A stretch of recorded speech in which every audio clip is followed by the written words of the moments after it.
no ensino secundário, entendo qual é a realidade de quem entra na sala de aula.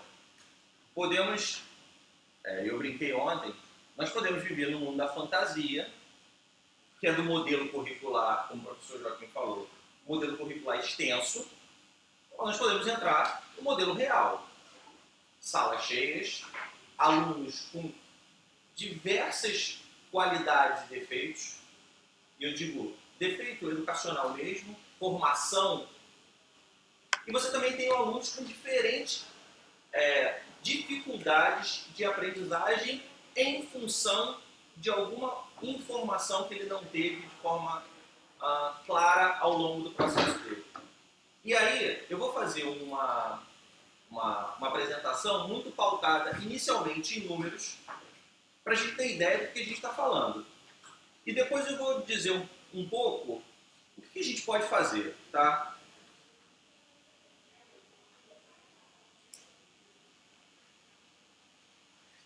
Eu vou começar a falar um pouquinho da realidade no Brasil, modelo educacional no Brasil, e depois a gente vai chegar um pouquinho aqui em Portugal, tá?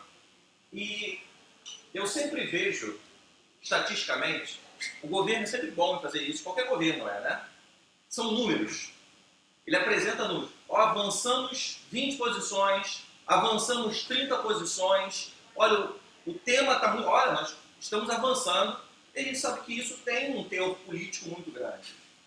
Então, eu fui buscar os números que o próprio governo brasileiro libera nos seus sites. Então, beleza. Os dados brasileiros sobre educação são bons? Não. Baixo em todos os níveis de escolaridade. Nós temos um problema.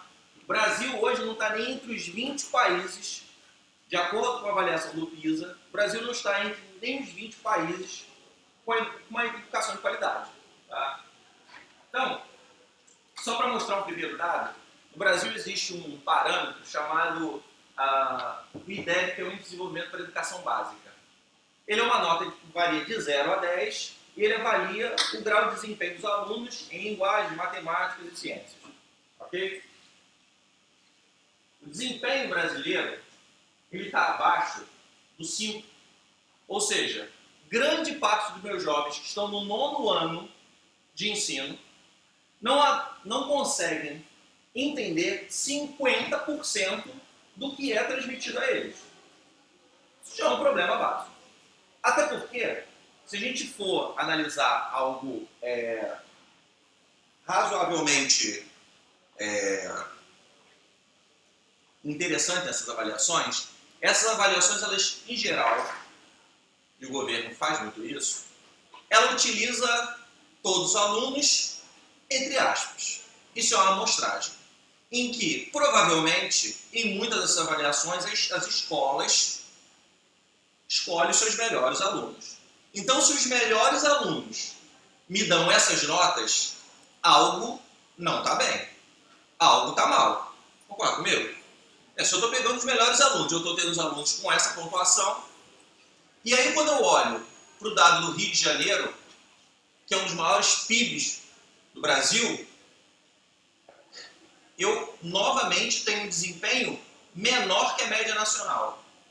Ou seja, eu tenho alunos dentro de uma das regiões mais ricas do país, onde os meus alunos não têm nem 50% de aprendizagem dos conteúdos apresentados a eles. Bom, eu não sei o que o governo brasileiro entende como evolução. Porque evoluir para mim é passar de 5, pelo menos. Olha só, Frederico, mas nós avançamos nos últimos anos. Beleza, nós vamos esperar mais 100 anos para chegar à nota 5? Não sei.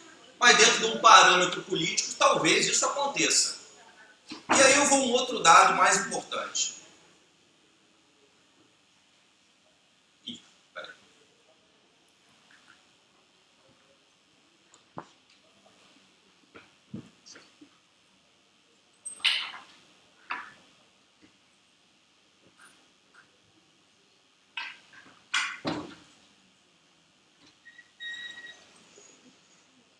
Esses são os dados.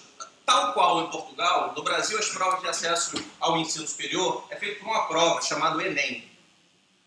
E essa prova avalia algumas alguns parâmetros. Linguagem, que são as provas de português, língua estrangeira, matemática, ciências humanas, ciências da natureza e redação. É suposto que o aluno, ao terminar o ensino médio, ele compreenda pelo menos, isso segundo os parâmetros, pelo menos 60% dos conteúdos. Eu vou parar. Bom, eu estou dando aula para um conjunto de alunos que vão se preparar para ascender o ensino superior. Eu pressupus que durante todo o ciclo de estudo dele, ele teve uma educação de qualidade. Nenhum dos alunos, em nenhum dos parâmetros, se a média nacional consegue atingir, essa prova vai de 0 a 1000. Em ciências da natureza, eles têm um desempenho abaixo dos 500 pontos, ou seja, eles não conseguem realizar a pontuação mínima. E aí eu vou criar uma reflexão aqui. Quem faz o Enem, na sua grande maioria, e todos nós sabemos isso como os professores, que o número de alunos com algum tipo de deficiência ou com algum tipo de necessidade educativa especial, no terceiro ano do ensino médio, ou aqui no último ano escolar dele, é um número muito reduzido. Isso quer dizer que esses alunos que estão fazendo essa prova, na sua grande maioria, são alunos que não possuem nenhum tipo de deficiência, ou um número muito reduzido. Espera aí.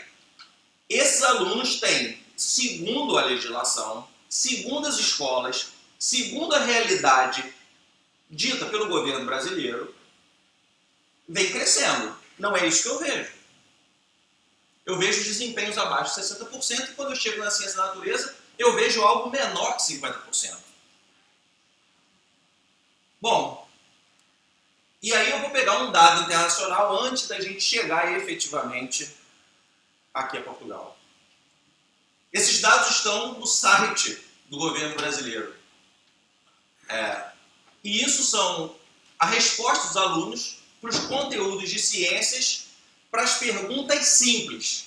Bom, a prova do PISA, ele é feito por indicações de alunos. No Brasil, alguns alunos são buscados para fazer essas provas. Esses alunos não são alunos com deficiência. Até porque nenhum governo quer, dentro do parâmetro que nós temos de normalidade, colocar um aluno que possa, dentro dessa estatística que ele cria, dizer que está ruim. Sabemos que existe um jogo político em relação a isso. Então, o senhor Joaquim foi muito claro. Existe um currículo que nós temos que cumprir e nós temos que dizer para todo mundo que está tudo bem. E não é isso. Nós somos professores, estamos dentro da sala de aula, sabemos que isso não é a realidade. E nas perguntas simples, os alunos brasileiros têm um desempenho, na média nacional, apenas 30% deles, na média nacional, conseguem responder perguntas simples. O Rio de Janeiro, que é o estado onde eu estou, nem 30% chega. E aí eu fico me perguntando, essa educação é a educação que serve para todo mundo? Não, porque eu fico imaginando alguém me dizendo assim, não, Frederico, eu não vou mudar o meu currículo, eu não vou mudar minha metodologia de dar aula, porque minha metodologia é feita por um grupo de alunos que são os bons alunos. Ah, beleza, mas os seus bons alunos não chegam ao desempenho satisfatório. Isso quer dizer que você está enganando alguém. Ou você está enganando a Secretaria de Educação, ou você está se enganando, ou você está enganando os alunos. Porque se tivesse todo mundo tirando nota 8 aqui, chegando a essa nota de 100%, eu não diria nada. Realmente, nós temos um modelo que funciona. Mas esse modelo não está funcionando para ninguém. Esse modelo não funciona nem para o aluno dito regular e muito menos para o aluno com deficiência ou com alguma necessidade educativa especial. E aí eu vou colocar nessa realidade de alunos com alguma necessidade educativa especial, como a professora Manuela falou, existe um processo de exclusão natural. Existem os alunos que vêm das camadas mais pobres e que também sofrem com isso. E que geram todo um problema dentro de um processo educativo muito complexo que nós temos. Bom, só que no Brasil, uma população de quase 210 milhões de habitantes, nós temos a cada ano um crescimento de alunos com necessidades educativas especiais, que segundo o governo brasileiro são os alunos com deficiência, transtornos globais de desenvolvimento e altas habilidades ou superdotação. Nas classes regulares, nós temos pequena parcela de 750 mil alunos dentro das escolas brasileiras. Esses alunos não são os que fazem as provas. Você consegue imaginar um diretor pegando e falando assim, ó, eu preciso de uma avaliação que eu tenho que dar uns dados para a Secretaria de Educação. Eu vou colocar meu aluno que é surdo para fazer essa prova. Essa é a realidade que acontece? É realmente a realidade? Eu não quero que assim, a gente crie uma reflexão. Eu vou colocar um aluno, um diretor, que precisa responder uma estatística. Ele vai colocar para fazer uma prova um aluno que é cego? Ele quer a melhor nota para a escola dele. E muitas vezes ele sabe que a escola dele não oferece as mínimas condições de apoio e desenvolvimento para esse aluno dentro da sala de aula. O que ele faz? Não. Pedrinho não pode fazer essa prova. A prova não vai estar adaptada. Ele gera um conjunto de subterfúgios para esse não fazer a prova. Então quem vai fazer essa prova, aquelas provas são os alunos melhores. Apesar de nós termos um número muito grande de alunos com deficiência ascendendo as escolas brasileiras a cada ano. Aí você pode estar falando assim, pô, Fred, mas a gente está em Portugal e a gente não tem esse problema aqui. Então eu quero parar num ponto aqui. Eu vou fazer uma conta muito simples. Nós estamos em 2017, esse número já deve ter passado de 800 mil alunos com deficiência nas classes regulares no Brasil, em 200 milhões de habitantes, ok? Só que a gente está em Portugal. E em Portugal, o número de alunos com necessidades educativas nas escolas portuguesas também tem aumentado razoavelmente de 2012 para cá. A projeção é que em 2020, o número de alunos com necessidades educativas especiais passe de 100 mil alunos nas escolas portuguesas. Bom, se isso não for um desafio para as novas escolas, eu não sei o que é. Aí você pode falar assim, Fred, 100 mil, você lá tem 800 mil, beleza. Só que Portugal tem 10 milhões de habitantes. Comparativamente, o impacto dentro das escolas portuguesas talvez seja maior do que nas escolas brasileiras, porque eu tenho 200 milhões de habitantes. E aí, qual é o desafio ser feito pelo professor para educar essas pessoas? E aí eu estava conversando com o Marcel, e aí eu vou usar um pouco da fala do professor Feu. Eu queria entender que modelo educacional que nós temos aqui no mundo. Parece que o nosso modelo educacional é um modelo educacional feito por um grupo seleto e não como um elemento de formação da sociedade.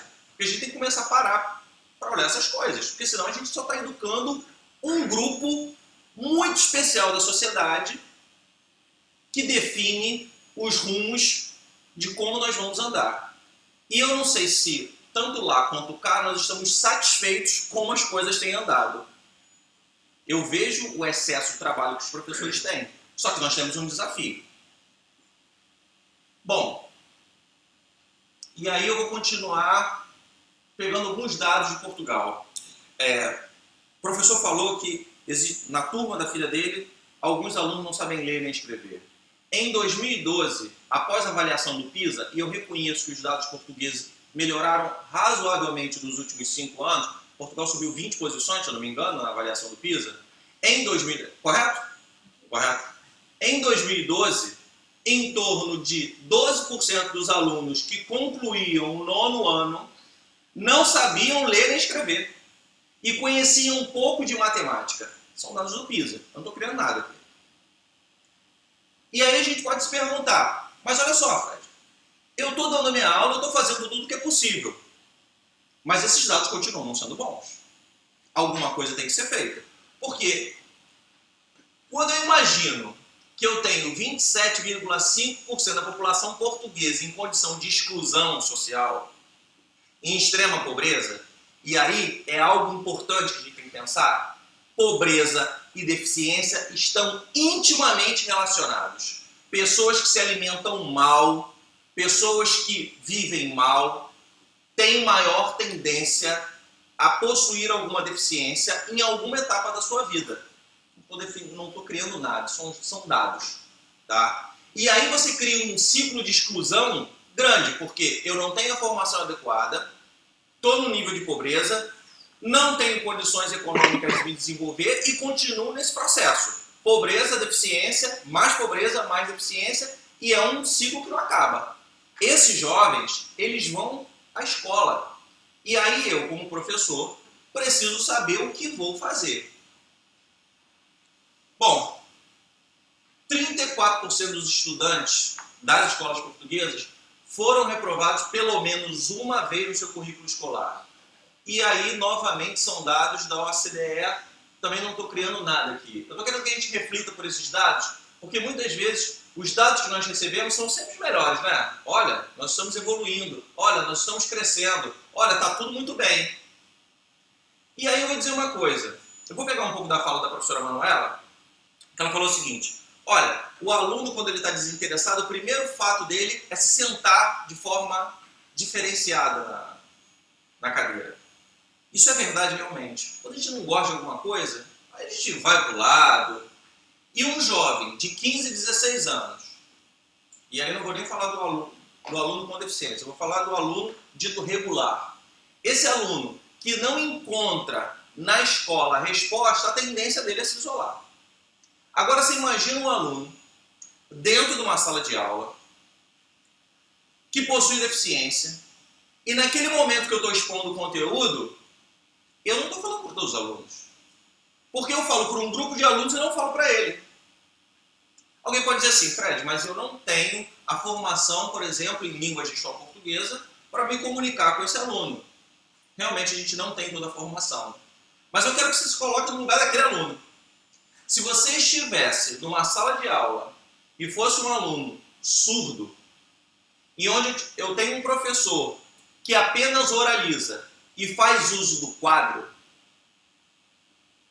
eu, como professor, vou falar assim: nossa, eu já tenho muitas turmas para dar aula, eu estou muito cansado, eu já tenho uma infinidade de problemas, eu já tenho uma infinidade de documentos do Ministério da Educação para preencher, eu tenho diário, eu tenho reunião, e eu ainda tenho que chegar à minha casa e dar atenção, ou para minha mulher, ou para o meu marido, ou para os meus filhos, ou dormir, porque eu já trabalho muito. Só que o aluno surdo, ele não tem nada a ver com isso. Ele precisa de uma resposta. O que ele vai fazer? Ele vai se excluir. Ele mesmo se exclui.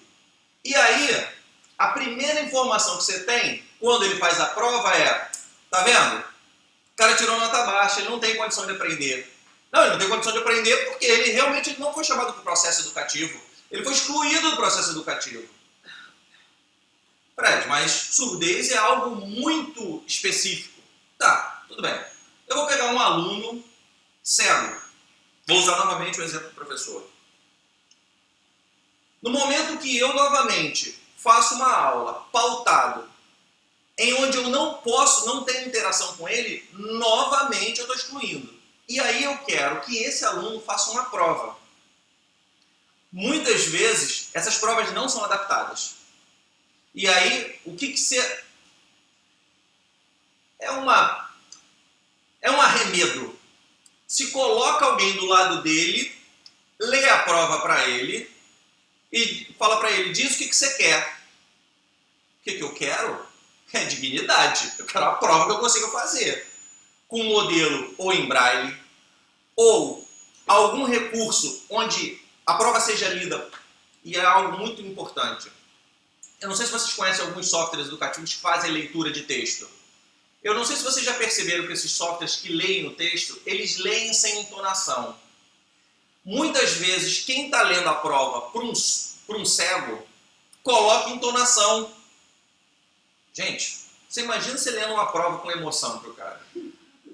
Não tem condição. Porque você olha, um plano inclinado. Você já criou nesse processo uma emoção que ele não precisa. Esses softwares tiram a emoção. E a gente não fornece, muitas vezes, software onde ele possa ter uma prova digitalizada que possa ser lida por um software desse para ele poder fazer a prova. Aí alguém pode falar assim: nossa, Fred, mas isso é uma facilidade. É uma facilidade? Olha, se eu tiver que fazer uma prova vendada com um software lendo para mim, não sei se eu consigo fazer. Isso eu chamo de justiça. Eu ter pelo menos os artifícios legais que me permitam fazer uma prova com dignidade. Bom, e aí a gente tem algumas questões. Os professores possuem formação para resolver todos os problemas? Claro que não. Claro que não, e nem eu vou querer que... Eu acho que ninguém sabe tudo. E aí eu vou abrir um contraponto. A grade curricular no Brasil é feita de um conjunto de disciplinas que quando o aluno termina o 12º ano de estudo, eu fico imaginando, pela fala de alguns colegas, que eles queriam um aluno gênio. Porque eles falam assim para mim, eu não consigo entender como é que a gente dá aula de física, química, matemática, biologia, história do Brasil, história geral, filosofia, sociologia, artes, e o aluno não aprende nada. Gente, nem eu aprendo. Se me der aula disso tudo, eu não sei se ao final de 12 anos eu sei o conteúdo dos 12 anos. Então, tanto lá quanto cá, lógico que o aluno não sabe tudo, mas eu exijo dele o mínimo necessário, não é isso? O professor precisa saber tudo? Claro que não. Mas a nossa prática diária nos obriga, em algumas situações, compreender algumas situações. Porque senão, e eu falei ontem, ser professor é algo bem complicado, bem difícil. Principalmente quando você não gosta de ser professor. Porque no momento que a gente entra em sala, a gente tem que esquecer uma porção de coisa. E o fundamental dele é, nossa, quanto é difícil educar. É realmente muito difícil educar. É muito difícil entrar numa sala de aula e explicar alguma coisa para alguém que muitas vezes não está ali por querer, por um condicionamento social. Mas isso faz parte de todo o sistema. E a gente está dentro do sistema, a gente tem que fazer alguma coisa. Então, cabe a nós, como professores, e nós escolhemos eu não digo essa profissão, eu digo que é um sacerdócio, efetivamente. Eu demorei muito tempo para entender essa frase. O quanto é sacerdotal entrar numa sala de aula, porque você tem que esquecer todos aqueles problemas que eu já falei, toda a falta de infraestrutura e muitas vezes a falta de conhecimento que a gente tem de lidar com certas situações em sala de aula. Talvez é uma missão, eu digo até. Não deixe que os ministérios e as secretarias de educação discutem isso, tá? Porque senão eles vão querer que nós trabalhemos de graça. Tá? Bom, o atual modelo é bom? Longe disso, gente. Eu não posso admitir que no Brasil, com aquelas notas, e em Portugal, tendo alunos reprovados pelo menos uma vez ao longo do seu percurso escolar, que isso seja bom. Olha, Fred, mas os alunos são muito desinteressados. Eu escutei uma vez de um professor algo muito interessante. O professor sempre entra em sala e fala assim, poxa, eu queria ter alunos melhores. Verdade. Será que nossos alunos têm os professores bons que eles gostariam de ter? A gente já parou para se pensar nisso? Será que eu entro dentro de sala com a vontade de ensinar do qual ele precisa? Alunos que muitas vezes vêm de camadas pobres, muitas vezes vêm com uma quantidade de problemas que a gente tem uma mania de achar que problema só o professor tem. O professor tem problema pra caramba. O aluno não tem problema nenhum. Os pais dele não brigam, os pais dele vivem numa condição econômica razoável, ele mora perto da escola, ele tem acesso a tudo, e além de tudo, o aluno não tem nenhum problema, nem físico, nem mental, nem emocional. E nem ele tem aquela variação de hormônios normais. Não, ele é um aluno perfeito. Bom, se a gente quiser imaginar isso, ok. Então o modelo não é bom, porque esse modelo não está resolvendo o problema de ninguém. O problema do modelo é sério, ele não resolve nada. Os dados, apesar de evoluções, eles não respondem às necessidades da sociedade. E aí a pergunta que eu vou fazer, e aí eu adoro essa pergunta, eu quero incluir? Eu acho importante a inclusão? Eu quero que vocês me respondam. Igual uma sala de aula. Eu pergunto, vocês respondem. Vocês querem incluir? Querem ou não? Sim, né? Não. Sabe por que não? Porque o incluir para você te coloca num conjunto de dificuldades. Pô, eu não sei trabalhar com o Fred. Se eu tiver um aluno cego, eu não sei o que eu vou fazer. Bom, não sei, cara. Posso te responder depois? Eu vou mudar a frase. Então você quer excluir, né? Quer excluir alguém. É porque você não gosta disso. Você não gosta do diferente. Porque excluir alguém é muito mais difícil do que incluir. Pô, vamos chamar o cara para festa? Não acho esse cara não. Excluir, não excluir, te dá um tom de responsabilidade muito maior do que o tom de incluir. Por que que você não quer ensinar esse cara? Por que que você não quer ensinar esse aluno? E eu quero uma resposta. É porque você não gosta de trabalhar com um aluno com deficiência ou você só quer trabalhar com o seu suposto melhor aluno? É isso que você está me dizendo? Ah, não, Fred, eu só quero trabalhar com alunos com um determinado QI que saibam fazer as minhas ações na hora que eu peço a eles. É isso que eu quero fazer? Então tá bom. Então você só quer incluir. Então você, na realidade, está na linha de quem exclui. Na linha de quem não quer educar. Então você não nasceu para ser professor, me desculpa, cara. Porque estar em sala de aula é olhar os alunos com potencialidades. Eu não consigo olhar um aluno com deficiência. Eu consigo olhar um aluno com diferenças de percepções sobre determinados fenômenos, sobre determinados pontos de vista. E eles me trazem uma reflexão muito importante. Que esse é o ponto. Eu falo muito isso na faculdade, quando os alunos, o Léo é meu aluno, eu falo muito isso. Se eu tivesse todos os alunos iguais, eu nunca saberia se minha aula é boa. Eu não sei se minha aula é boa. No momento que eu incluo, ou eu tenho na minha sala de aula um aluno com deficiência ou com uma diferença de aprendizado em relação aos outros, eu começo a repensar a minha prática pedagógica. Então, quando eu tenho um aluno com deficiência dentro da sala de aula, quem está ganhando não é o aluno, sou eu. Porque eu só consigo me validar na diferença. Se todos fôssemos iguais, o pensamento científico não ia evoluir. Nós precisamos de pessoas pensando diferente, precisamos de pessoas com diferenças sempre. É isso que faz a sociedade andar. Quando eu tenho um aluno com deficiência dentro de sala, eu tenho que repensar o método de ensino. E aí eu tenho que repensar, será que isso que eu estou ensinando eu sei realmente? Percebe? Eu vou ensinar, por exemplo, ótica. Vou pegar o exemplo de ótica. E muitas vezes eu utilizo de ferramentas para ensinar ótica que são elementos visuais. E o aluno está ali. Mas muitas vezes eu tenho que me repensar e como eu vou explicar isso para alguém que não está vendo. E aí eu reforço não só a minha metodologia, porque eu vou ter que mudo minha metodologia, como eu reforço o meu aprendizado conceitual sobre aquele tema. Eu vou perceber o quanto ele está sedimentado dentro de mim. Porque se eu conseguir transferir esse conhecimento para alguém que não consegue ver, é ótimo. Imagina que eu tenha que explicar para alguém que não tem qualquer conhecimento de física, algum conhecimento físico. A gente diz no Brasil que eu tenho que dar uma sambadinha, né? Pô, eu vou ter que explicar algo para o cara que não tem nada a ver com o mundo real dele. E aí eu tenho que começar a encontrar algumas alternativas para que, sem usar a linguagem científica, eu consiga fazer ele compreender o que está ocorrendo. Não é isso que a gente faz? Bom, como é que isso sedimentou dentro de mim? Como é que eu mudei a coisa? Porque eu encontrei alguém que não tem a mesma linguagem que eu. E nesse momento, não foi ele que ganhou, fui eu. Eu melhorei a maneira como eu explico. Eu entendi melhor o fenômeno. E aí eu digo, o aluno com deficiência, o aluno com necessidade educativa especial, ele não é bom para ele. Ele é bom para o professor. O professor se remolda como professor. A gente melhora a nossa prática. Porque eu não vou incluir. Eu não quero excluir esse aluno do processo educativo. Porque ele é um cidadão como qualquer outro.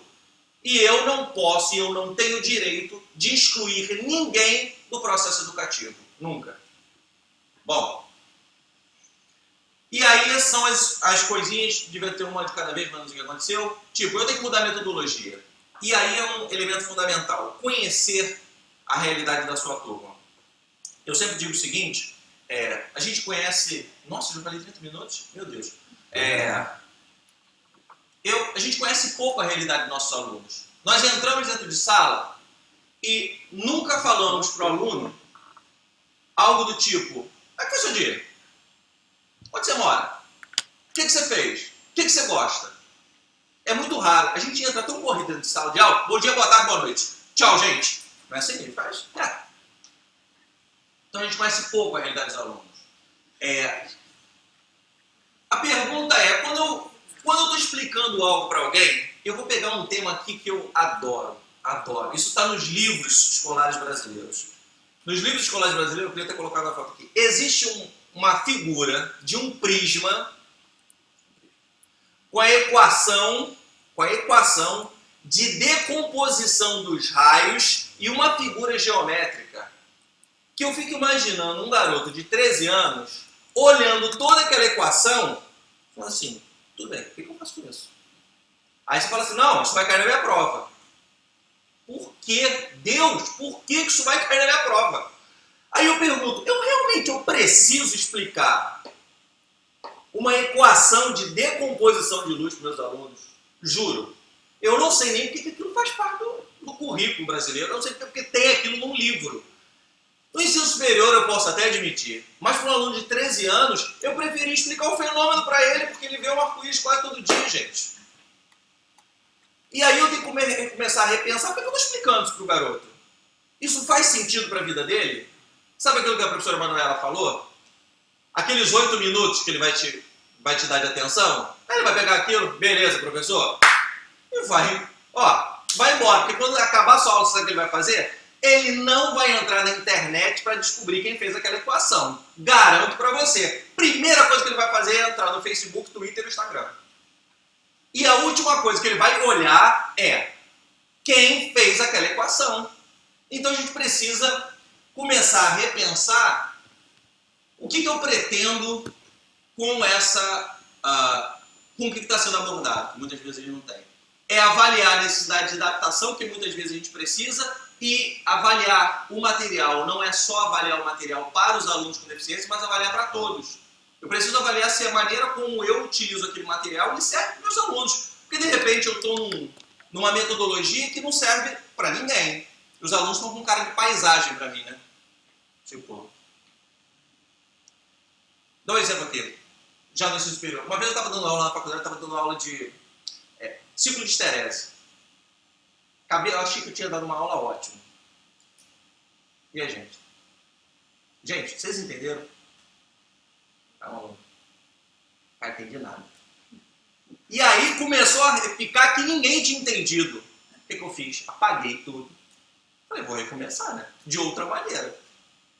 Porque na minha mente eu tinha dado a melhor aula da minha vida. Só que não tinha, né? E a gente muitas vezes acha que o que a gente está fazendo está dentro de uma realidade mental nossa. Mas eu não percebi se dentro do que eu queria que meus alunos chegassem, aquilo estava adaptado para a realidade deles. E não estava. Eu acho que a gente tem que propor métodos alternativos, construir material sim, e permitir a participação dos alunos sim. Eu trabalho com gente. Eu gosto de gente. Gosto mesmo. Se não gostar de gente, não é ser professor. Eu gosto de gente. E gosto de gente interagindo. Porque isso é que faz a dinâmica da sala de aula. Alunos com cara de paisagem vira palestra. E não é isso que a gente quer dentro da sala de aula, concorda? E eu acho que o professor, sabe aquele negócio que no Brasil nós temos um negócio, aqui tem também, mas no Brasil se chama plano de aula, e no final tem um negócio assim, processo de avaliação. Nossa, quando eu era aluno, eu ficava pensando assim, meu Deus, quem criou isso não está no céu, né? E hoje eu entendo que realmente a gente tem que avaliar o aluno a toda a aula. Esse modelo, onde eu vou dar uma prova daqui a 3 meses para o aluno e espero que ele lembre o que eu dei na semana passada, 3 meses atrás, ou na semana passada, não existe. Eu acho que precisa haver uma avaliação, sim, mas por que a gente não avalia o aluno ao longo do processo? A gente precisa quebrar essa lógica política que nós temos de números. Avaliar elementos onde? E aí é um processo muito complexo. A educação é feita para que o aluno responda no meu tempo se ele aprendeu algo que eu quero saber. Aí eu digo para ele, você aprendeu isso hoje na aula? Você aprendeu, você teve 3 meses, você não aprendeu, você é incompetente. Mas será que ele tinha, será que são 3 meses que ele precisa para aprender alguma coisa?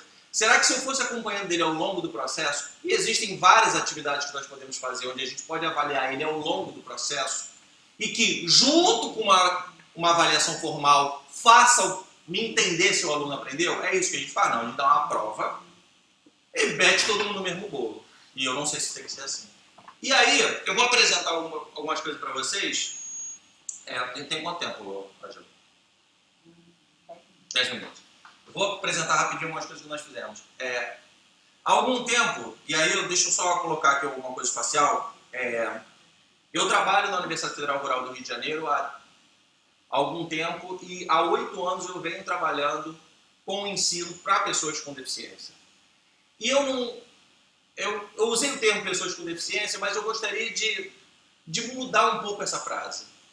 Pessoas que precisam em algum momento de algum elemento que facilite a aprendizagem delas. Ok? E isso foi o resultado de uma atividade que nós fizemos, propomos, isso foi o resultado de uma monografia final de curso, de uma aluna minha. Nós tínhamos um aluno, numa das salas que ela dava aula, um aluno com autismo. E ele não conseguia acompanhar os conteúdos. Ele não conseguia relacionar coisas. Relação de equação horária, os gráficos, as tabelas. E aí eu falei assim, vamos tentar uma coisa diferente? Vamos tentar usar algo que é muito específico de alguns grupos de autismo, que é a organização. Vamos trabalhar com um jogo de cartas em que ele possa organizar essas cartas de acordo com as quantidades de cada carta? Bom, esse aluno era um aluno que tirava, em média, nota meio ou 1 na prova de 0 a 10, ok? E é interessante, eu vou falar isso aqui agora. E nós desenvolvemos essas cartas e aqui é uma espécie de organização que ele fez. Bom, depois que nós começamos a trabalhar essas cartas com ele, trabalhando a ideia do movimento uniformemente variado, movimento uniforme, bom, a nota dele é um salto relativo. Ele saiu de 1 para um aluno entre nota 5,5 e 6. E aí, nós começamos a utilizar essas mesmas cartas com os outros alunos. O resultado é que a carta não era a carta do aluno com autismo. Esquece. É a carta utilizada por todos os alunos da classe para aprender. E aí eles começaram a desenvolver métodos onde aquele aluno não está mais segregado. A segregação não existe, porque agora todo mundo trabalha junto. Inclusive, as montagens das cartas e os desenvolvimentos ao longo do processo eram feitos com esse aluno participando. Essa lógica em que eu tenho o material do aluno é inicial, mas depois ela se torna um material para todos os alunos. Pô, Fred, mas isso é uma coisa muito simples, é verdade. Bom, isso aqui é uma dissertação de mestrado de uma aluna minha, em que nós desenvolvemos também um jogo de memorização, e aí a memorização, para mim, uma etapa importante da aprendizagem. Tá? Muita gente contesta isso, aprende. Quem memoriza não aprende. Mas a primeira coisa que a gente fala, quando uma criança aprende o nome dela, viu? Ela aprendeu o nome. Ela aprendeu o nome, ela memorizou o nome. Quando eu pergunto para alguém, essa grandeza aqui, força, qual é a unidade de medida dela? Newton. Ela aprendeu. Ela aprendeu? Ou ela memorizou? Eu não sei em que linha está isso. Então, para mim, memorização faz parte de um elemento de aprendizagem. Logicamente que não é aprendizagem no nível mais alto, mas ele está em umas etapas. Eu condenar a memorização em algumas etapas eu condenar... Então, olha, você não precisa decorar que a unidade de força é Newton. Porque você está decorando, e não é isso, né? Então, o que na realidade isso é um jogo de memorização, onde eu tenho o elemento corrente elétrica, a unidade de medida e o instrumento de medida que muitos alunos às vezes não percebem. Esse jogo de cartas ele é adaptado de algumas maneiras. São os cartões bem grandes, que trabalham com alunos com deficiência visual, tá? De baixa visão, mas eles também têm escritos em linguagem de surdo, sign writing, para alunos que não falam a língua falada portuguesa, se comunicam através de libras. Então, o que está escrito corrente elétrica aqui, está escrito aqui embaixo também. E aqui embaixo, o símbolo associado à grandeza, corrente elétrica, na língua brasileira de sinais. Ó. E aí ele percebe que o que eu estou falando da corrente elétrica se mede na unidade de medida ampere, o A, com o instrumento de medida multímetro escrito na linguagem de sinais. Fred, mas aí você fez a adaptação, sim, só que eu não estou excluindo mais ninguém. Porque esse conjunto de cartas, eu trabalho com os alunos com deficiência, mas também sem deficiência. Eu não criei um material para o aluno com deficiência. Eu criei um material que serve para todos os alunos. E aí eu estou criando um sistema onde eu posso ter um trabalho colaborativo. Bom, isso aqui também é uma atividade. Nós temos um aluno, inclusive, que é surdo. E aqui nós temos alguns materiais utilizados também, presente na dissertação de uma aluna minha, que nós desenvolvemos de materiais de medidas diferentes de volume e comprimento para que o aluno cego possa compreender as diferenças de volumes, ele possa colocar a mão dentro dessas caixas e possa perceber o que é um comprimento. Aí você fala assim, nossa Fred, mas isso é muito simples. Beleza, mas sabe quem faz mais uso disso? Os alunos que não têm deficiência. Porque eles antes... Um aluno falou assim, nossa, isso aqui é um cilindro? É. Por quê? O que a gente fazia? A gente desenhava o cilindro no quadro. E na mente dele, um cilindro é algo que não está no mundo real dele. No momento que a gente levou um cilindro para dentro de sala, isso é o cilindro? É. Percebe como nós não estamos criando um material para o aluno com deficiência, não, estamos criando um material para todo mundo, inclusive para o aluno com aquele tipo de deficiência, porque eu não quero excluir ele do processo, eu tenho que fazer parte. E nesse momento em que a gente coloca o aluno para participar da atividade, eu não estou excluindo mais ele do processo, o processo passa a ser colaborativo, porque ele pode fazer as medidas, e se o aluno for cego, ele pode não preencher a tabela, porque isso tem uma tabela para os alunos trabalharem. Os alunos que não são cegos podem preencher a tabela, enquanto ele pode fazer a medida razoavelmente bem. Tá? Bom, isso aqui foi uma proposta que a gente apresentou com a Vanessa. Isso aqui é uma maquete tátil-visual para discussão de conceitos de equilíbrio estável e indiferente.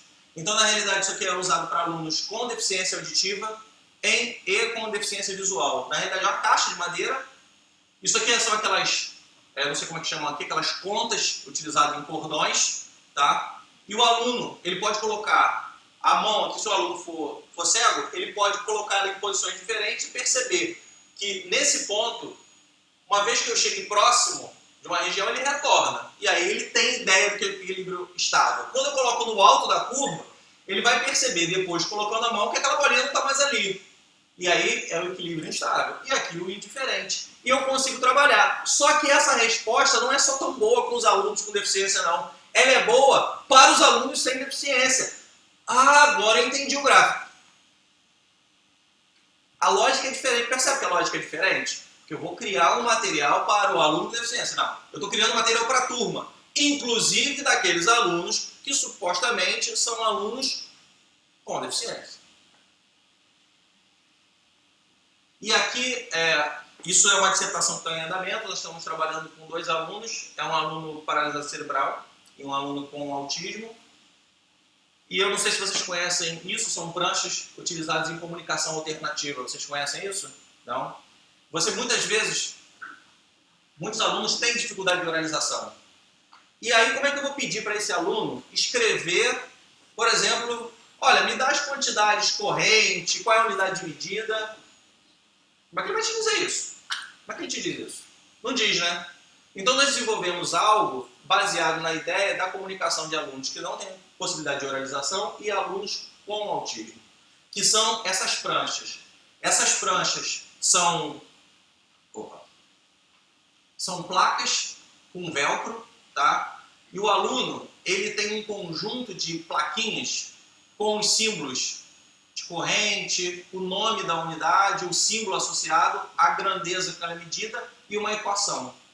E aí o que o aluno faz? Eu peço para ele identificar dentro de um conjunto qual é o nome. Eu estou falando força elétrica para você. Vai lá e pega para mim o nome. 40 segundos, vou fechar. Já está acabando.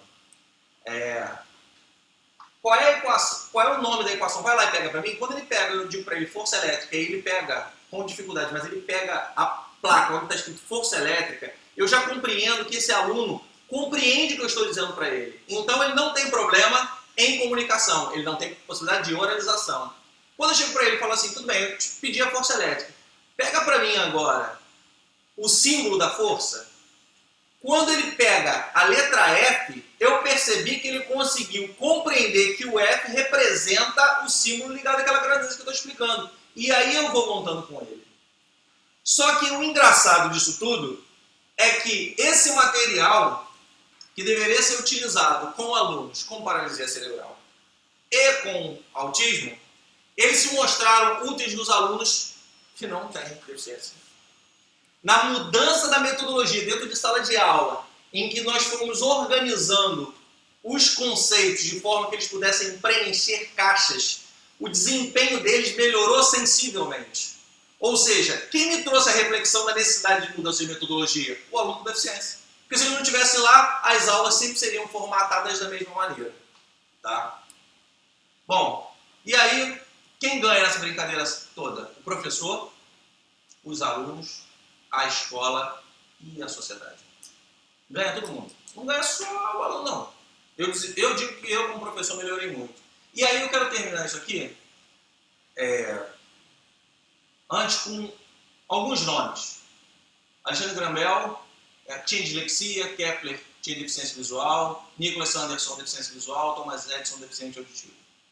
E aí eu vou terminar com uma frase de uma professora que ela deu palestra uma vez na Rural, ela ganhou um prêmio no Brasil de escrita. Ela diz o seguinte: me movo como educadora porque primeiro me movo como gente. E aí ela cita Paulo Freire. Educar é impregnar de sentido que fazemos a cada instante, já dizia Paulo Freire.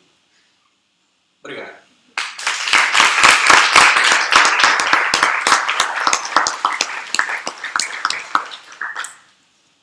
Obrigada, professor Frederico.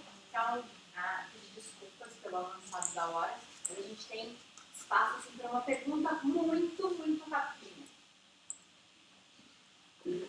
Como se comparam os dados desse início da palestra do Brasil, como se comparam com os outros países? Bom, na América do Sul são horríveis. Horríveis. Nós somos sul-americanos, nós estamos atrás de muitos países. O desempenho brasileiro é péssimo. Tá? A gente poderia ficar aqui 3 horas falando sobre política educacional brasileira. Ok? Ela é equivocada, mal feita e mal intencionada. Primeira coisa. Então o Brasil vai mal, vai muito mal. E aí está associado a um conjunto de coisas. Professores mal remunerados, extensas cargas horárias, professores que têm que cumprir exigências insuportáveis dadas pelas secretarias de educação num país onde não se preocupa com a educação. Então nós estamos mal em relação aos nossos irmãos sul-americanos, estamos muito mal comparados à Europa e hoje eu não vejo saída. Se a gente não repensar a educação brasileira como elemento de exclusão, se a gente continuar pensando na educação brasileira como elemento de exclusão e não como elemento de inclusão, uma educação que sirva realmente para todos, eu não sei o que vai ser do país daqui a 20 anos. Muito obrigada.